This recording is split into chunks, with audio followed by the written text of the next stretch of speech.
Thank you so much to the faculty and board of Western New England University. This is a great honor. First thing to do is congratulate you guys on a job well done. I know it was a lot of hard work, and you're at this great moment of triumph. But it's also, of course, a moment of beginning, and soon you're going to take all that you've learned, plus your values, and you're going to try to apply that to change the world. I remember that moment well for myself. The problem is the world doesn't necessarily want to be changed, and clearly you're going to run up against times when your values and what you have to give is hindered by the structure of the systems that you're in and the way that we treat each other in this society. And the world's going to ask you to kind of sleep, forget about where you are now, and fit in to the way things have been. And I'm asking you, I know you'll find your own ways, but I'm asking you not to fall asleep, but to remember and to fight for those things that right now are so clear to you. For me, the moment when I was really challenged came down to a patient I had at the hospital. He was a thin, elderly, homeless guy. And it was snowing in Pittsburgh, and he wanted to leave the hospital.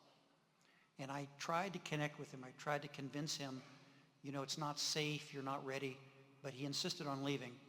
And I later learned that he froze to death, which was a tragic and shocking event.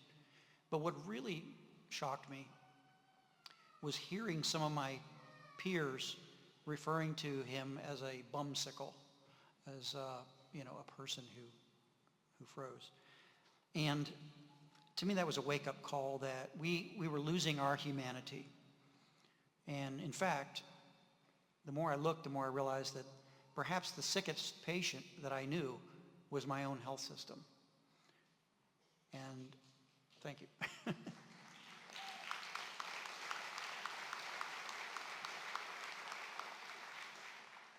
And I could see myself and others marching forward into the future of our lives, losing a sense that we had any control over what kind of people we could be in our professions. And I thought, we need a classroom for that. We need a classroom in which we can learn how to connect with the reality of other people. That reality is central. If you build whatever you know and it's not grounded on the reality of others, it's not going to be stable. So where's a classroom, I thought, where we could be on someone else's turf, we could be in someone else's world to such a radical degree that it would be a transformational experience for us.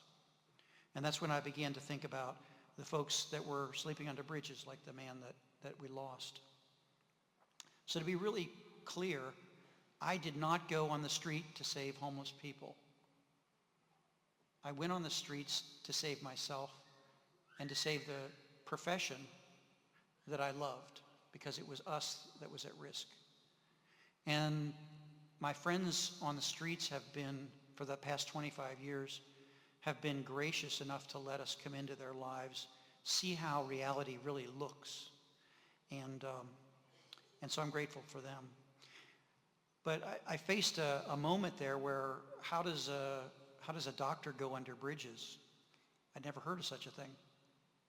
So I did the logical thing. I started asking around until I found a formerly homeless man, Mike, who was taking blankets and sandwiches out to people under bridges. And I said, Mike, I'm a doctor. I really want to go with you. And he said, well, they don't like doctors out there. I said, well, I can imagine. He said, I'll take you out on two conditions. First, you don't dress like a doctor.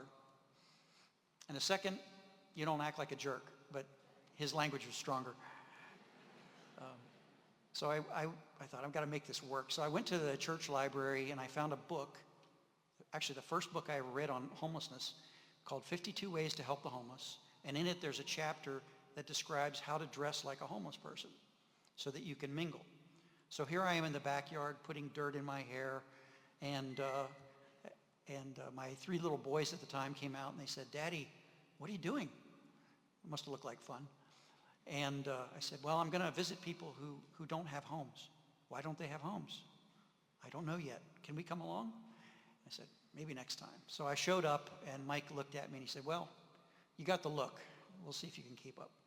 And that began an incredible adventure for me, where I broke with what was normal and I allowed myself to be part of someone else's world. And what I found was that, first of all, there were people out there, many people, who were desperate and had given up all hope that they would ever be heard. And many of them were so angry that they would rather die than seek medical care. And yet when they realized that I actually had a medical license, and I had to convince the police of that too, they broke down in tears and they cried and they said, "I can't believe someone cares that we're still alive." What an honor it was to be accepted into their world. But I learned that things don't look too good from the outside when you look back in at our system. We're not user-friendly. And so began the great journey of walking with people with mutual respect, looking at their strengths, not just their weaknesses, and claiming the things that they deserved. A lot of those things had to be changes that they made about their own lives and the way they looked at themselves, but then they needed to know that we had their back and that we would walk with them into those hostile services sometimes that seemed to be beyond their reach. It was pretty funny sometimes. I remember we would work around people who would serve food. And I remember there was a church group in Market Square, and I was in the back taking advantage of the crowd. And this big church guy comes up to me and grabs me, lifts me literally off my feet, and shakes me and says, "We don't want drug dealers here." And I said, "I'm a doctor." And he actually became a volunteer with us, and it worked out really well. Another story, back when I was dressing more homeless, we were in a McDonald's, and a guy named Moses came in who had a cough. And this McDonald's, it was cold, pouring rain, and about half the people were homeless. And the manager did not like that. I kind of understand, but I went to examine Moses and gave him some antibiotics, and this really was the last straw for the McDonald's manager. So pretty soon police cars came, and they came in and they said, that one, those two, and all the homeless people got thrown out into the freezing rain, along with Mike and me. And I was so angry. But fortunately for me, I had a bank card. So I went over to the bank machine and I withdrew, I think, $300. And I went back in and I said, "I'll have $300 of McDonald's gift certificates for the homeless, please." And they looked at me like, "What are you talking about?" And I said, "The people you just threw out." So I came out and I showed it to Mike. I said, he said, "Oh, I know." So we went and we found the dirtiest, stinkiest guys that we could find. And I said, here's $10 McDonald's gift certificate, but you got to spend it at the one on Wood Street. And they said, "We'll do it for you, Doc." So for about 2 weeks, I had this army of paying customers, at the McDonald's. Anyway, it's the issues of poverty and addiction and all the things that go along are frustrating to all of us. But I think the thing we have to remember is that we're all in this together, and the only way to find solutions is to get closer to them. If you judge people from a distance, like so many do, for me as a medical person, it's like saying, "I know all about that patient, but doctor, you never went in the room. You never laid your hands on them." "Oh no, I don't need to do that. I know about them." And that's not intellectually or morally honest. That's really what I think I learned most on the street.